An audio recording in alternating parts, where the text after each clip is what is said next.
French విప్లవాన్ని చరిత్రలో రక్తపాతరహిత విప్లవం అంటారు.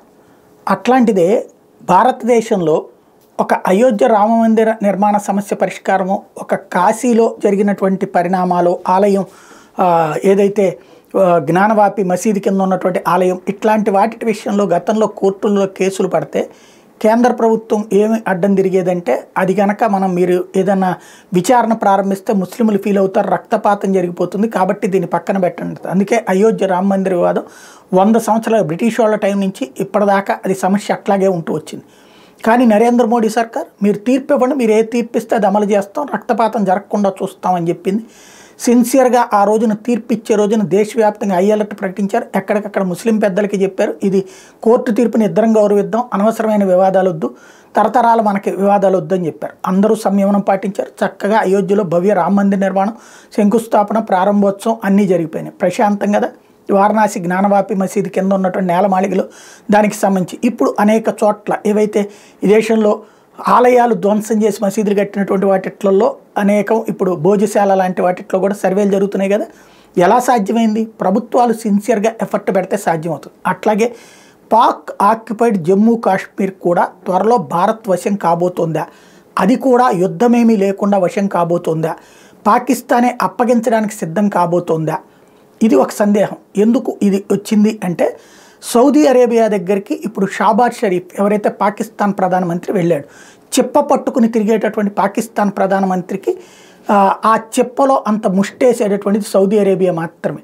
ఇప్పుడు సౌదీ అరేబియా యువరాజు మహమ్మద్ బిన్ సల్మాన్కి వచ్చేటప్పటికి భారత్తో అవసరం ఉంది, భారత్తో స్నేహం ఎక్కువ అవసరం ఉంది. ఎందుకంటే రాబోయే దశకంలో, రాబోయే శతాబ్దంలో పెద్ద సమస్య ఏం కాబోతుందంటే, భారత్ సూచించిన మేరకు ప్రపంచంలో అనేక మార్పులు జరుగుతున్నాయి. అందులో కాలుష్యకారక పదార్థాలను పక్కన పెట్టి పవర్ బేస్డ్ మీద కంటే విద్యుత్ వాహనాల వైపుకి ప్రపంచాన్ని తీసుకెళ్ళింది భారత్. అందులో భాగంగానే ప్రపంచమంతా కూడా ఇవాళ రోజున ఎలక్ట్రిక్ వెహికల్స్ వైపుకి ప్రారంభించేసింది పని. దాని పర్యవసానం ఆయిల్ వాడకం తగ్గుతూ ప్రారంభించింది. ఆయిల్ మీదనే పడి బ్రతుకుతున్నటువంటి అరబ్ దేశాలకి అది అతిపెద్దదైనటువంటి కష్టకాలం. రేపు పొద్దున వాళ్ళ ఆయిల్ని ఉంది కాబట్టి వాళ్ళు అంత రిచ్గా బ్రతుకుతున్నారు. అదే ఆయిల్ లేకపోతే ఆఫ్రికా ఖండం కంటే దారుణమైన పరిస్థితి వస్తుంది, ఆయిల్తో అవసరాలు లేకపోతే. కాబట్టి అక్కడ కొత్త తరం వైపుకి తీసుకువెళ్ళడానికి అరబ్ దేశాలు చాలా పెద్ద ఎత్తున ప్రయత్నిస్తున్నాయి. అందులో భాగంగానే అరబ్ దేశాల్లో ఇప్పుడు టూరిజం అని చెప్పి, లేకపోతే కనుక బిజినెస్లని సింగపూర్ తరహాలో డెవలప్మెంట్ చేయాలని, అక్కడ ఈవెన్ మతపరమైనటువంటి మార్పులు చేసుకొస్తూ, ఇంతవరకు మహిళలకు అక్కడ కఠిన నిబంధనలు ఉండే అవన్నిటి తగ్గించుకుంటూ వస్తూ జనరలైజ్ వైపుకి తీసుకెళ్తున్నారు, నెక్స్ట్ తరపు అవసరాల వైపుకి తీసుకెళ్తున్నారు. అందుకోసం భారత్తో అవసరం. అందులో నరేంద్ర మోడీ అంటే సోదర భావంతో ఉంటూ ఉంటాడు. ఇప్పుడు అట్లాంటి Mohammed bin Salman plus Pakistan ప్రధానమంత్రి షాబాజ్ షరీఫ్ కూర్చున్నటువంటి సందర్భంలో ఒక కీలకమైనటువంటి ఒప్పందం చేసుకున్నారు.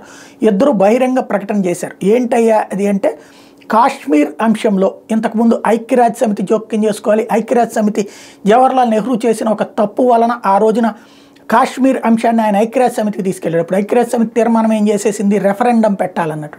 కానీ ఆ తర్వాత జరిగినటువంటి యుద్ధంలో, కార్గిల్ యుద్ధం అటువంటి సందర్భంలో భారత్తో కుదుర్చుకున్నటువంటి ఒప్పందం ప్రకారం ఆ రోజున ఉన్నటువంటి ప్రధానమంత్రి షరీఫ్ కావచ్చు, అప్పుడు ఉన్నటువంటి ప్రధానమంత్రితో కుదిరినటువంటి ఒప్పందం ఏంటయ్యా అంటే, ఏది బైలాటరల్ చర్చలు మాత్రమే, కాశ్మీర్ అంశం మీద ఐక్యరాజ్య సమితి తీర్మానం అక్కర్లేదు అని ఆ రోజున ఒప్పుకుని మళ్ళీ ఆ తర్వాత ప్లేట్ ఫిరాయించింది. ఇప్పుడైతే ఐక్యరాజ్య సమితి తీర్మానంతో సంబంధం లేకుండా బైలాటరల్ చర్చలతోనే ఈ సమస్య పరిష్కరించుకోవాలంటూ సౌదీ అరేబియా యువరాజు చెప్పడం, దానికి షాబాజ్ షరీఫ్ ఒప్పుకుని స్టేట్మెంట్ ఇవ్వడం అన్నట్టు అత్యంత కీలకం.